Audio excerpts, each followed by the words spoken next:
काली नजर। माँ, माँ। अरे क्या माँ माँ कर रहा है? बकरी का बच्चा है क्या? अरे माँ, मजाक छोड़ो। मुझे फाइनली वो मेन चौराहे वाली दुकान मिल गई है।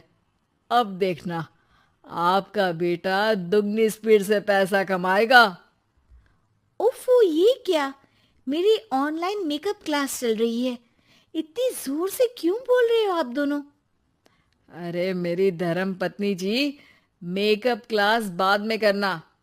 वो चौराहे वाली दुकान मिल गई है हमको। अरे वाह! रुको, मैं अपनी माँ को फोन लगाकर बता देती हूँ। अरे मैं भी अपने रिश्तेदारों को बता देती हूँ। कितनी खुशी की बात है। हाँ हाँ, मैं भी अपने दोस्तों को बता देता हूँ। एक हफ्ते बाद रजिस्ट्री है।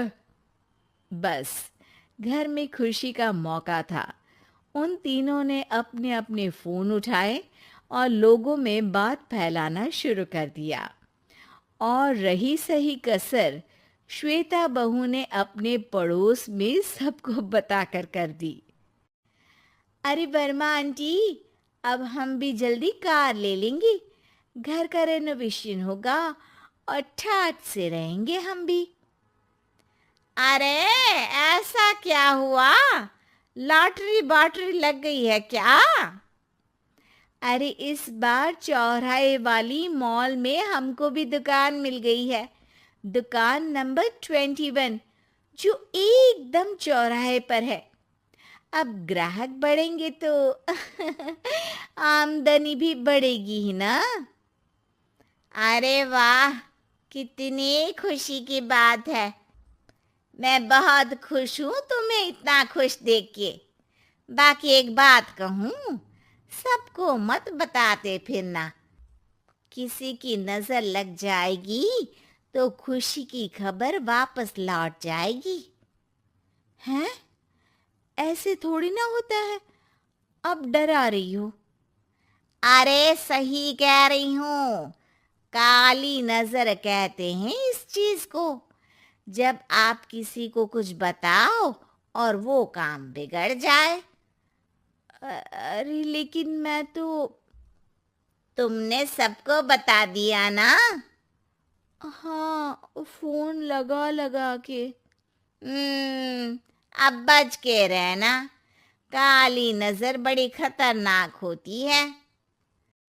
श्वेता इतनी खुश रहती है कि वो वर्मा आंटी की बात पर ध्यान ही नहीं देती, जबकि पड़ोस में और भी लोगों से खुशी की खबर शेयर करती रहती है।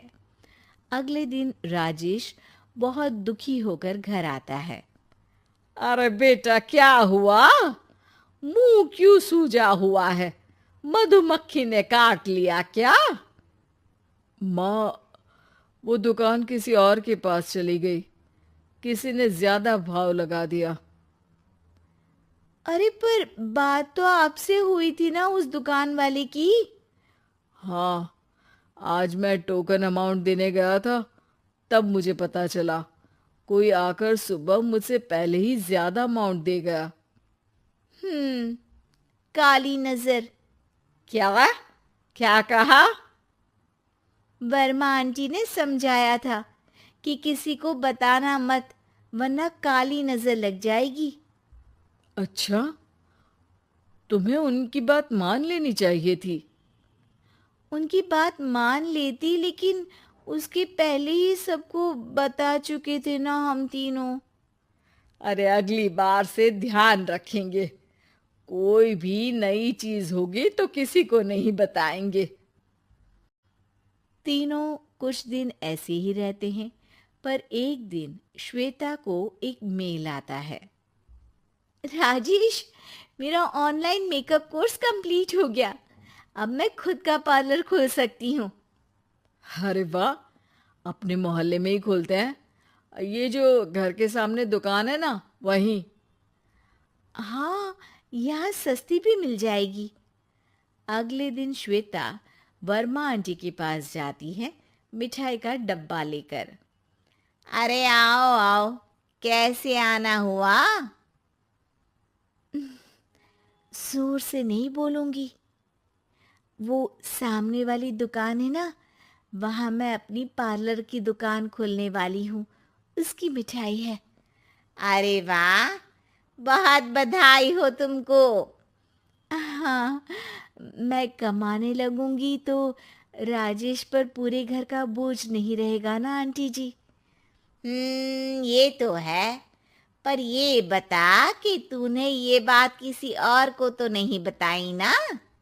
अरे नहीं नहीं, पिछली बार गलती कर दी थी, काली नजर लगी किसी की और राजेश के हाथ से वो दुकान चली गई थी। सबको मत बताना। चलो मैं चलती हूँ, कल दुकान की बात करने भी तो जाना है। अगले दिन श्वेता दुकान के लिए मालिक से बात करने जाती है।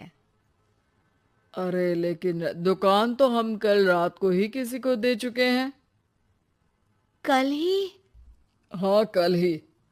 2 दिन बाद कोई यहाँ पार्लर भी खोल लेगा। अब कहीं और दुकान देख लीजिए। अरे पर हमको भी तो पार्लर ही खोलना था। हाँ भाई, ये एक ही दुकान है, आधी आधी तो नहीं दे सकता ना मैं। राजेश और श्वेता घर पर हताश होकर आ जाते हैं।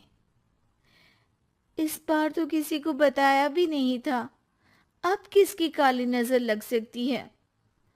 सुनो, तुमने माँ को बताया था क्या?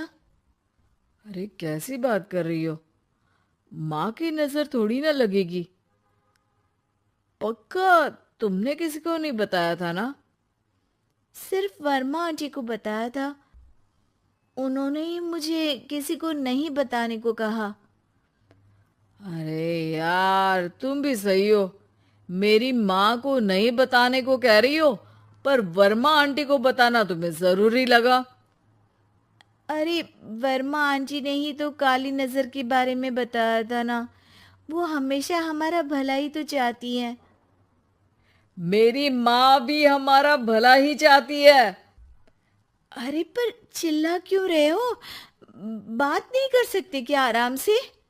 नहीं आता हो आराम से बात करना, और करना भी नहीं चाहता हूं मैं। दुकान जाने का दुख गुस्से में बदल गया था और राजेश और श्वेता में बात बंद हो गई थी। 2 दिन बाद मोहल्ले में पार्लर का इनॉग्रेशन हुआ, जिसमें मोहल्ले के सभी लोगों को बुलाया गया, पर श्वेता, राजेश और माँ नहीं जाते। माँ, अंदर आ जाओ। क्या देख रही हो? अरे नया पार्लर देख रही हूं अपने आंगन से।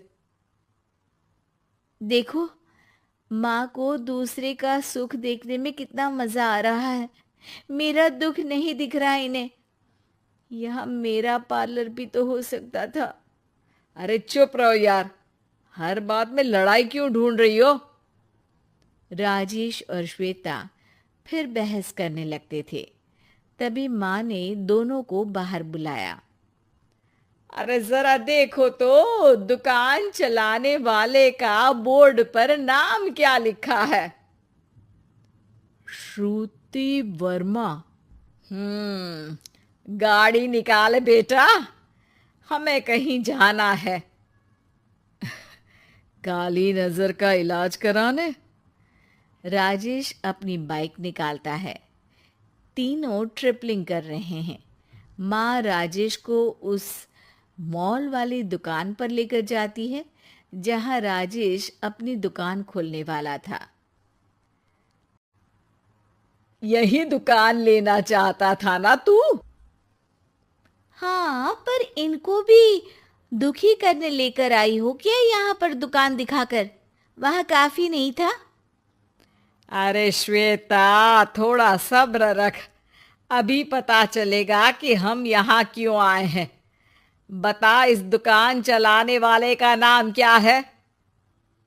अनुपम वर्मा। कुछ समझ में आया? वो दुकान वाली श्रुति वर्मा, ये दुकान वाला अनुपम वर्मा, और हमारे पड़ोस में हमने उस दुकानों के बारे में बताया किसको था? अब वर्मा आंटी को। मतलब वर्मा आंटी ही हमारा काम बिगाड़ रही है?